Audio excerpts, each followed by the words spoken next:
they look at it, it would be like, hey, I want to do this. I want to. This moves me some way. I want to make this stuff. Not this stuff, but I want to use my hands and make things.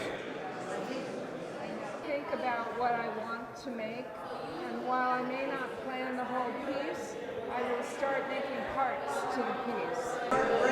It's not for the timid to be an artist. You really have to keep making the weirdest version of the work you can think of.